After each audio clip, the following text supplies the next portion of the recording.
တကားပိတ်တန်ကြလို့လှည့်ကြည့်လိုက်တဲ့အခါမှာဘယ်သူမှရှိမနေဘူးအဲ့လိုထိတ်လန့်စရာအတွေ့အကြုံမျိုးခမရရောကြုံဘူးလားမင်္ဂလာပါ Nova မြန်မာကနေပြီးတော့ပြန်လည်ပြီးတော့မှကြိုဆိုလိုက်ပါတယ်တရေဆိုတာတကယ်ပဲရှိနေတာလားဒါမှမဟုတ်စိတ်ထင်လို့ပဲလားဆိုတ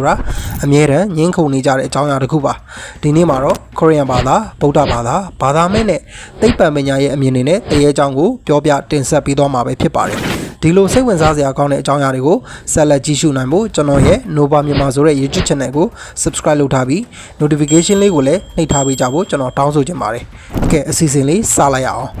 ခရီးယန်ဘာသာမှာဆိုရင်တရေဆိုတာ ghost spirit တွေလို့ပြောလို့ရပါတယ်တမန်ကျမ်းစာထဲမှာတော့တရေအကြောင်းကိုဓာတ်ရိုက်ဖော်ပြမထားပေမဲ့ demon evil spirit လို့ခေါ်တဲ့မကောင်းဆိုးဝါးတွေနဲ့နတ်ဆိုးတွေရဲ့တည်ရှိမှုကိုယုံကြည်ကြပါတယ်တချို့ခရီးယန်တွေကတရေတွေဟာမဖြေရှင်းရသေးတဲ့ကိစ္စတွေအပြစ်ရှိတဲ့ဝိညာဉ်တွေနဲ့ဆက်ဆက်နေတယ်လို့ယုံကြည်ကြပါတယ်အများစုကတော့တရေတွေကိုနတ်ဆိုးဒါမှမဟုတ်မကောင်းတဲ့ဝိညာဉ်တွေရဲ့အသွင်ပြင်လို့ယူဆကြတယ်ဟန်တေးလို့ခေါ်တဲ့တရေ6တွေဆိုတာကလူတွေကိုဘုရားသခင်နဲ့ဝေးကွာအောင်လှုပ်ဆောင်တဲ့နတ်ဆိုးရဲ့လုပ်ရက်လို့လည်းယုံကြည်ကြပါတယ်ဒါကြောင့်ခရီးယန်တွေအနေနဲ့တရေ6တွေလို့ခံစားရရင်ဆုတောင်းခြင်းနဲ့ဘုရားသခင်ကိုအားကိုးခြင်းအဖြစ်ကာကွယ်နိုင်တယ်လို့ယုံကြည်ကြပါတယ်တချို့ခရီးယန်ဂိုင်းတွေမှာဆိုရင် exorcism လို့ခေါ်တဲ့နတ်ဆိုးနဲ့နှင်ထုတ်ခြင်းကိုပြုလုပ်ကြပါတယ်ယုံကြည်သူတွေကတော့အဲ့လုပ်ရက်ကိုအားကိုးပြီးမကောင်းဆိုးဝါးတွေဒါမှမဟုတ်တရေတွေရဲ့အနှောက်အယှက်ကနေကင်းဝေးစေဖို့ကြိုးစားကြပါတယ်ဒါပေမဲ့ခရီးယန်ဘာသာမှာတရေနဲ့ပတ်သက်တဲ့အယူဆတွေဂိုင်းတစ်ခုနဲ့တစ်ခုမတူညီတာကိုလည်းတွေ့ရပါတယ်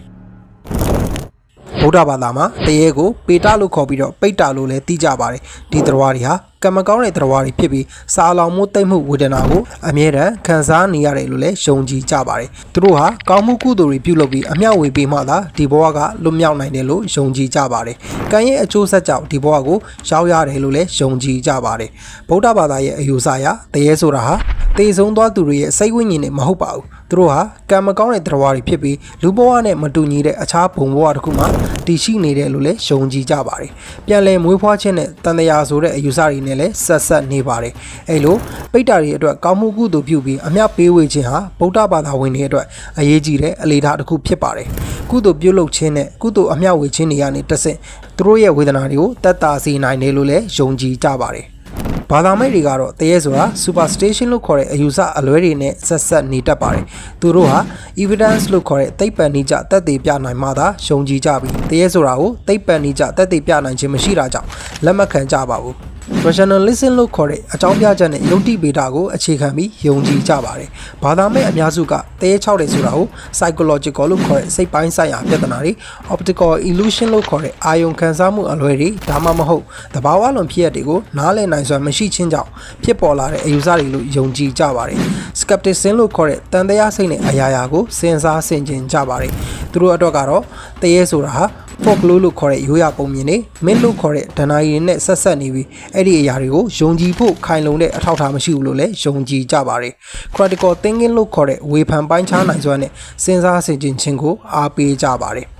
သိပ္ပံပညာရှင်တွေကတော့တရေရှိတယ်ဆိုတဲ့အယူဆကို scientific method လို့ခေါ်တဲ့သိပ္ပံနည်းကျလေ့လာမှုတွေနဲ့စမ်းသပ်ကြပါတယ်ဒါပေမဲ့တရေရဲ့တည်ရှိမှုကိုသက်သေပြနိုင်တဲ့ empirical evidence လို့ခေါ်တဲ့ခိုင်လုံတဲ့အထောက်အထားတွေကိုတော့မတွေ့ရှိသေးပါဘူး hypothesis လို့ခေါ်တဲ့ယူဆချက်တွေကိုစမ်းသပ်ပြီးမှလက်ခံကြပါတယ်သိပ္ပံပညာရှင်တွေကတရေ6တယ်လို့ယုံကြည်ကြတဲ့နေရာမှာ electromagnetic field လို့ခေါ်တဲ့လျှက်စစ်တန်လိုက်လှိုင်းတွေ infrared sound လို့ခေါ်တဲ့အတန်လှိုင်းတွေနဲ့အခြားသဘာဝဖြစ်စဉ်တွေကိုတိုင်းတာပြီးတရေ6တယ်ဆိုတဲ့အကြောင်းရင်းကိုရှာဖွေဖို့စ조사ကြပါတယ်ဒါပေမဲ့အများစုကတော့ sensory illusion လို့ခေါ်တဲ့သဘာဝဖြစ်စဉ်တွေကြောင့်ဖြစ်ပေါ်လာတဲ့အာယုံခံစားမှုအလွဲတွေသာဖြစ်တယ်လို့ဆိုကြပါတယ် paranormal phenomenon လို့ခေါ်တဲ့သဘာဝလွန်ဖြစ်ရပ်တွေကိုလေ့လာတဲ့သိပ္ပံပညာရှင်တွေလည်းရှိပါတယ်ဒါပေမဲ့အဲ့ဒီဖြစ်ရပ်တွေကိုသိပ္ပံနည်းကျသက်သေပြဖို့အတွက်ခက်ခဲနေပါသေးတယ် peer review လို့ခေါ်တဲ့အခြားသိပ္ပံပညာရှင်တွေရဲ့ပြန်လည်စစ်ဆေးခြင်းကိုခံယူပြီးမှ theory တွေကိုလက်ခံကြပါတယ်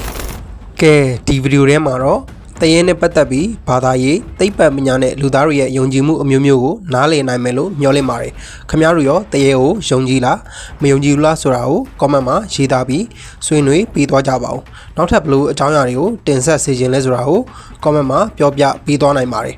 ဒီဗီဒီယိုကိုကြိုက်နေတတ်တယ်ဆိုရင် like share subscribe လုပ်ပေးသွားကြဖို့မမေ့ပါနဲ့ဗျဆိုတော့နောက်ဗီဒီယိုတစ်ပုဒ်မှာပြန်ဆုံကြတာပေါ့